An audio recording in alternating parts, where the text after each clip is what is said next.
ব্রাহ্মণবাড়িয়ার কসবা উপজেলা চেয়ারম্যান পদপ্রার্থী বারবার কারা নির্যাতিত নেতা জনাব মোহাম্মদ শরীফুল হক স্বপনের একান্ত সাক্ষাৎকার।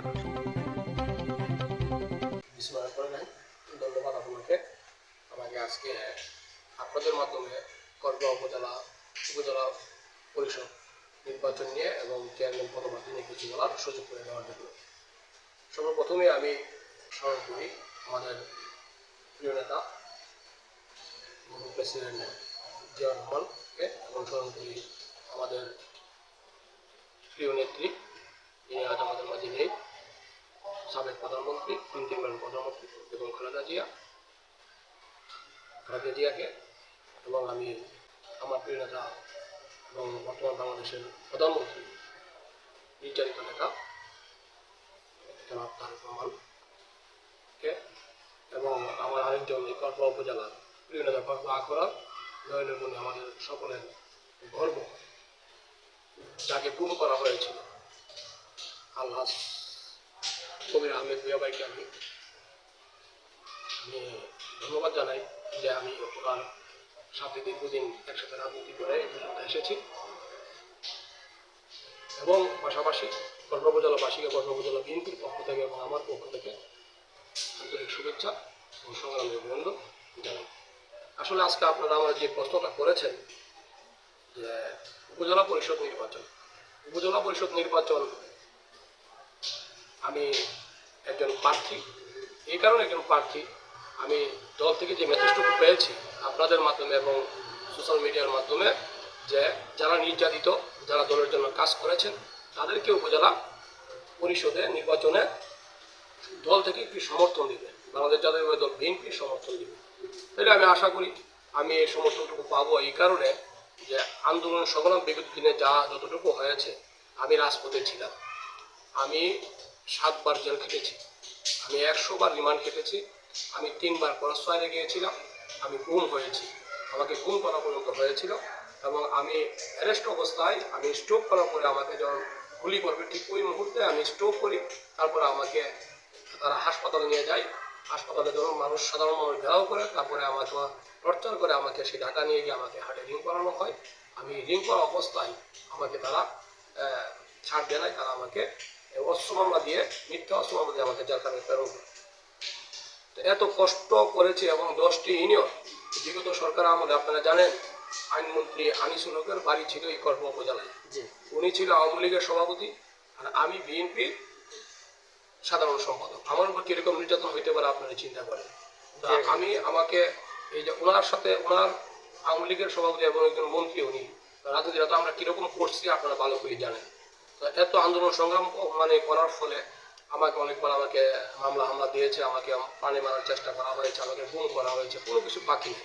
আমার ভাই জেল খেটেছে, আমার আরেক চাচা জেল খেটেছে, আমার বংশের অনেক জেল খেটেছে এবং আমার ছাত্র দল, যুব দল এবং বিএনপির অঙ্গসংগঠনের আমার সাথে যারা রাজনীতি করেছে আন্দোলন সংগ্রামে ছিল প্রায় অনেকেই জেল খেটেছে, আপনারা খবর নিলে জানবেন।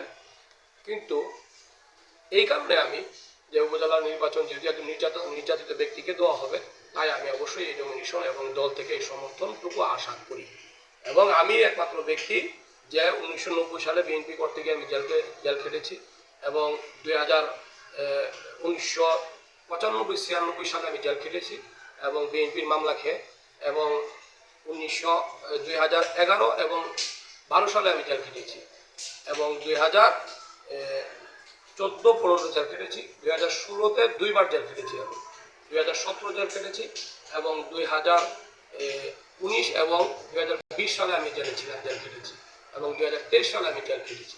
আমাকে সন্ত্রাস দমনের মামলা, আমাকে রেলের মামলা, আমাকে গাড়ি পোড়ানোর মামলা, আমাকে মারামারির মামলা, আমাকে এবং একটি হত্যা মামলা, বাবুবাই হেফাজত ইসলামের 2টি হত্যা মামলা এবং একটি অস্ত্র মামলা, আমাকে অসংখ্য মামলা দিয়ে আমাকে জেলে পাঠানো হয়েছে।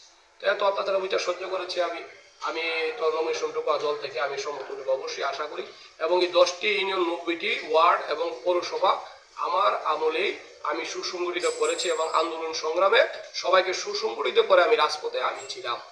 আর যারা এখন বিএনপির উপজেলা পরিষদ নির্বাচন করতে চায়, আপনারা যদি সুযোগ হয় তাদের সাক্ষাৎকার নেবেন, তারা যদি একটিবার বলতে পারে তারা একদিন জেলে ছিল, তারা কোনোদিন তাদের বাড়িতে একদিন পুলিশ গেছে তাদেরকে খুঁজতে, তাইলে আমি রাজনীতি করবো না এবং আমি এই উপজেলা পরিষদ নির্বাচনও আমি করবো না। যদি এই প্রমাণটুকু আসলে দিতে পারে তাদের বাড়িতে কোনোদিন পুলিশ গিয়ে তাদেরকে ধরে নিয়ে আসছে এবং তারা রিমান্ড কেটেছে, তারা গুম হয়েছিল, তারা দলের সভাপতি সাধারণ সম্পাদক থাকাকালীনই তারা একদিন জেল খাটে নাই।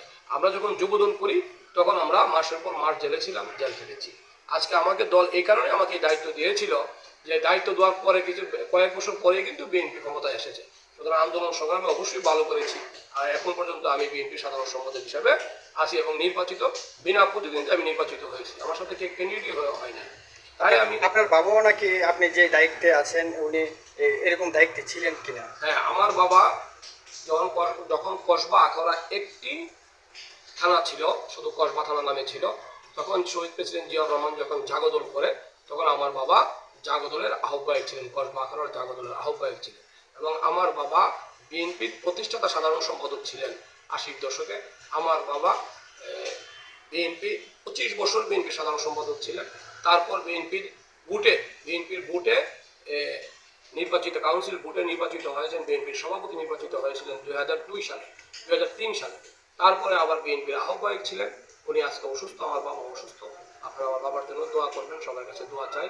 আমার বাবা আজকে বিছানায় পড়া, আর আমার বাবা সারা জীবন এই বিএনপির জন্য জীবন দিয়ে গেছে। আপনারা সবাই এই কসবা উপজেলাবাসী সবাই এটা জানে। আমরা আরেকটি জিনিস জানতে পেরেছি, শহীদ জিয়াউর রহমান নাকি আপনাদের এলাকাতে বাড়িতে আসছিল।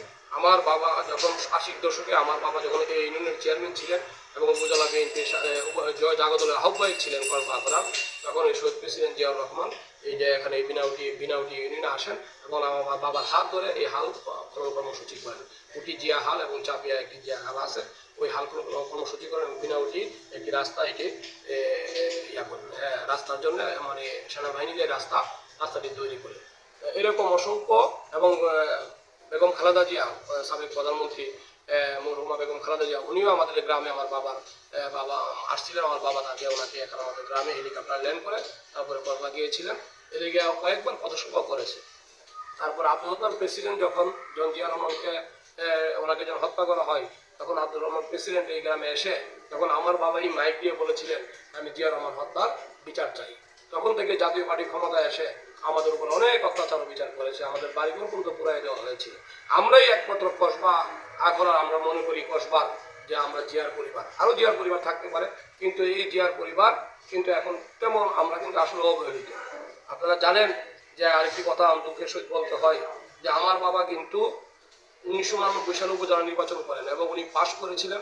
জাতীয় পার্টি এই বিএনপি করার কারণে জাতীয় পার্টি আমাদের এই উপজেলার চেয়ারম্যান জোরপূর্বক নিয়ে এবং আমাদের অসংখ্য মামলা দিয়ে আমার বাবার কাছ থেকে জোরপূর্বক যে নির্বাচিত হয়েছেন উপজেলার চেয়ারম্যান এটা ছিনিয়ে নিয়ে গিয়েছিল এবং বামনবাড়ির নেতাকর্মীরা এসে এখানে হরতালও করেছে। সিরাজ ভাই সাক্ষী আছে, বাকি ভাইয়ারা ছিল, এরা জহির ভাই, এরা সবাই কিন্তু এসে এখানে আন্দোলন সংগ্রাম করেছিল এবং অনেক মামলা আমাদের নামে হয়েছিল, আমাদের এই বাড়িগুলো পুরাই দেওয়া হয়েছিল। আমার কথা হইল আমি আমার বাবার থেকে জোর করে নেওয়া হয়েছে। আজকে আমি যে পরিশ্রম করেছি দলের জন্য, এটা ত্যাগ স্বীকার করেছি।